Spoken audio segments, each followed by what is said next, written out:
Ngayong araw, isang murang tattoo na naman na full sleeve ang ibibigay natin dito sa Quezon City para sa seaman na mandaragat, kababayan na balikbayan na naglalakbay sa mga alon ng Indian at Atlantic Ocean. Kung di nyo alam, base sa aking research pagsasaliksik, ang Atlantic Ocean ay dagat. Paano ba yan? Nanonood ka lang ng tattoo vlog, may natutunan ka pa. Ano pang hinihintay mo? Like, comment, share, follow, subscribe, mamalengke, magsaing, tumayat, magbayad ka na ng utang. Ano daw? Joke lang. Pinagsasabi. Eto nga palang si boss ay umuwi just a month ago. Nagbakasyon dito sa Pinas para lang masilayan ang bidabidang si Mordan Vlogs. Siyempre magpatato. Joke lang yun. Umuwi siya para makasama yung kanyang mag-ina na nakatira dito sa QC, kung saan sila kasalukuyang nag-apartment. Yung bahay kasi nila may ibang nakatira, pero bahay pa rin nila yun. Kaso basta ganun. Kalimutan ko, pinaliwanag yun sa akin eh. Medyo mahaba-haba din kasi traffic inabot ko nung nagmotor ako papunta dito, galing pa all the way from Santo Tomas, Batangas. Umalis ba naman ako sa amin ng 5 AM, tapos inabutan ako ng rush hour, yung mga papasok na estudyante sa school, tapos yung mga empleyadong papasok sa trabaho, diba? Anyway, client requested a full sleeve classic seaman tattoo.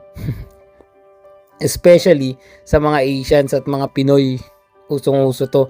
Kahit na Western ng origin ng Greek mythology, syempre, ano pa ba kundi Poseidon na may hawak na tinidor tsaka barko. Originally, yung napag-usapan namin sa chat, hindi naman talaga ganitong design. Sabi niya, before kami magkita, Kobe Bryant portrait na may bola-bola ang gusto niya. Kaso, wala Pagdating dito, nagbago na siya. Hindi na siya yung malambing na maamong tupang gala. Unti-unti siyang nanlamig. At sa himpapawid. Hindi, joke lang. Basta yun, gets nyo na naman. Basta na lang, out of nowhere sa kawalan, bigla na lang, iba na lang daw yung design. Well, mabuti na lang nga at madali akong kausap. Sabi ko naman sa inyo madali lang ako kausap. Basta may McDo sa lamesa. Speaking, si boss kasi nag-abala pa Parang tanga to. Ay, tinanong niya ako kung ano daw gusto ko kainin. Grabe. Kalos kakumpisa nga lang namin nun Tapos kakainin niya ako. Ano ba naman yan, boss?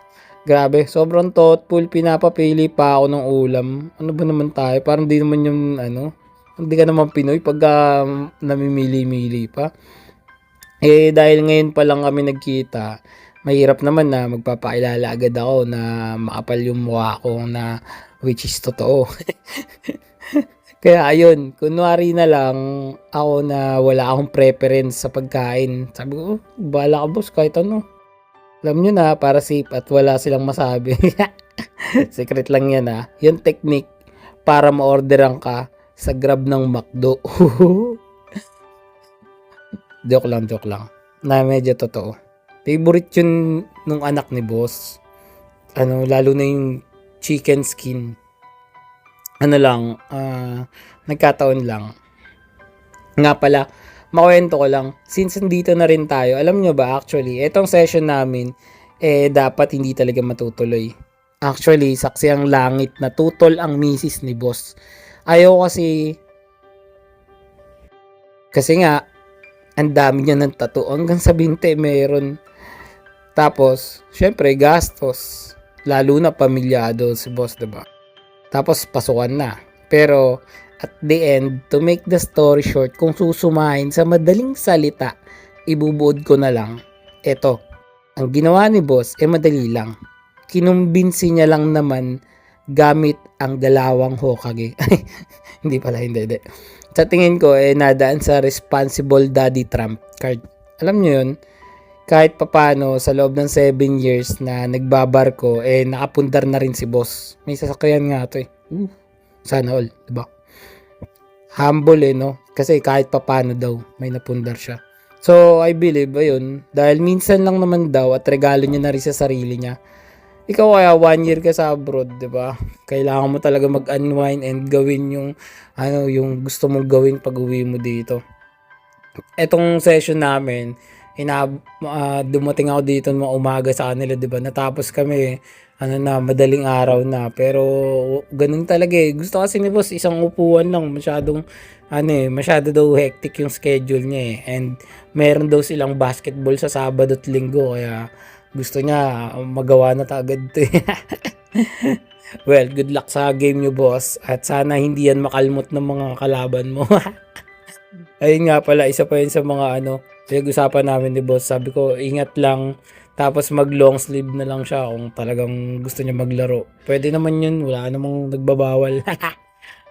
Teka, napahaba na naman pala tong video natin. Sa mga tropa natin dyan na gusto ng murang tattoo, kagaya nito na full sleeve or kung ano man gusto nyo, full back or full head or full face, parang helmet.